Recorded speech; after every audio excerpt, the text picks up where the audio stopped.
Welcome to episode 30 of Bee's Travelogue. After the two cherry festivals in Gochang and Mokpo on the 30th and 31st of March, finally in the first week of April, the sky turned blue. My apartment faced south over Namak, but if I left my apartment building north and crossed the big road, Huguang I reached the provincial government building and the surrounding park. I had explored this park before in episode 27 during my March hikes, but this time finally the cherry blossoms were open. The government building provided a beautiful backdrop to my photos. This time even the camellias were in full bloom, every blossom wide open, and I had a great time taking these photos. There's a K-drama I recommend, When the Camellia Blooms. Looking south from the camellia trees toward Huguang and all the apartment buildings, I could see all the cherry trees in full bloom. I started my walk at the southern end of the park and was walking eastward toward the lake.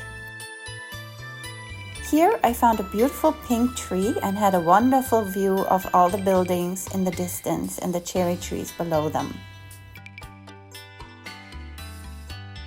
My next stop was a white tree near the lake that was very popular with bees. There was a lot of buzzing everywhere, all around me. As I kept on walking, I saw begonias and the last blossoms on the magnolia tree. And I noticed that there was work going on at the park.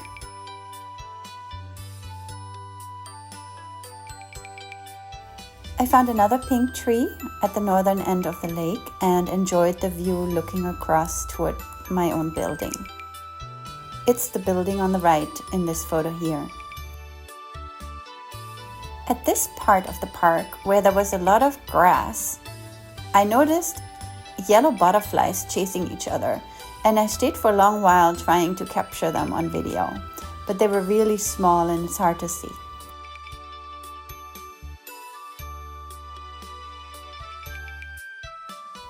I came to a cute daycare center and then at that point turned around to head back toward the lake and the cherry blossoms. The other side where the mountain was, it didn't look like there were many cherry trees.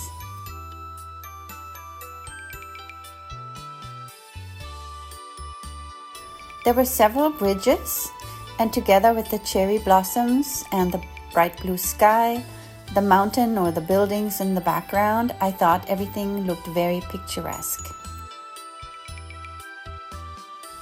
One thing I learned while living in Connecticut and taking a lot of pictures of nature was that going underneath a tree and looking out through the branches during sunlight was really something very special to do.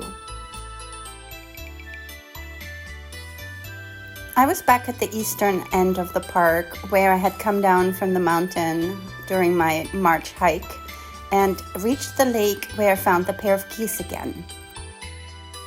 The gander seemed to be very protective of his wife. He was watching her while she was bathing.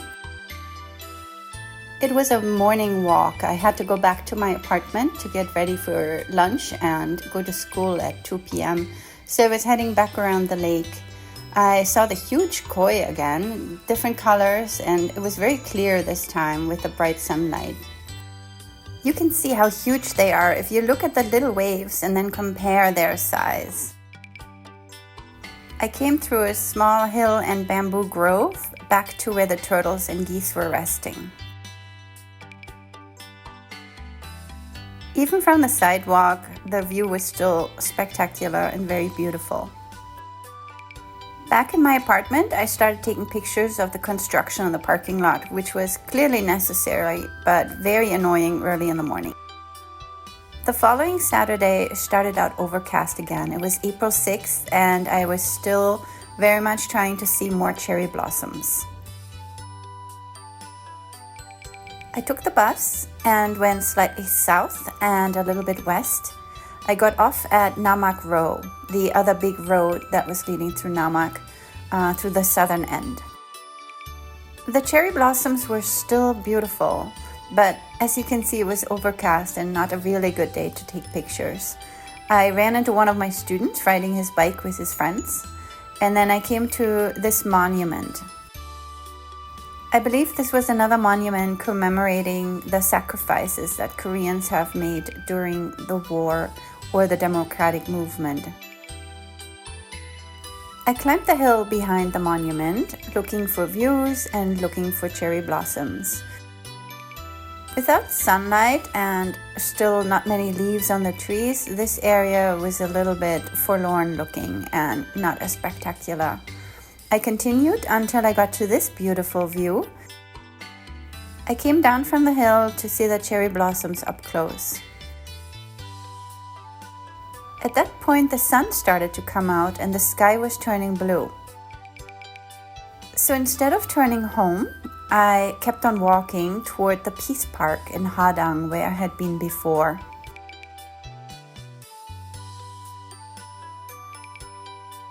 Quite a few people were walking along the water here, and I saw a lot of herons. Once I got to the Peace Park, there were really a lot of people enjoying the stroll along the water. I texted my German friend to let her know that if they wanted to see the blossoms in full bloom, that it was probably the best day to do so. And that's how we ended up setting up our walk together the next day at the Mokpo Sculpture Park. If you watched episode 29 of Bee's Travelogue, you already saw us at the sculpture park. But if you haven't watched it, please do go back and enjoy our walk at Yudal Sun Mountain. I was so happy I had come out on this gray morning and kept going until the sky turned blue and was able to see the cherry blossoms in full bloom. As I mentioned before, I already knew that I wasn't going to stay another year, so this was my only spring in South Korea.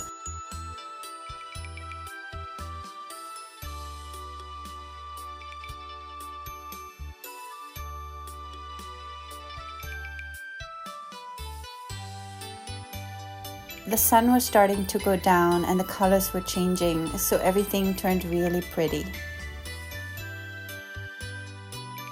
It had been a long day, so it was time for me to catch the bus and head back home. Please join me for my next episode and a final walk under the cherry trees in Namak, as well as azaleas in Mokpo. Thank you for watching.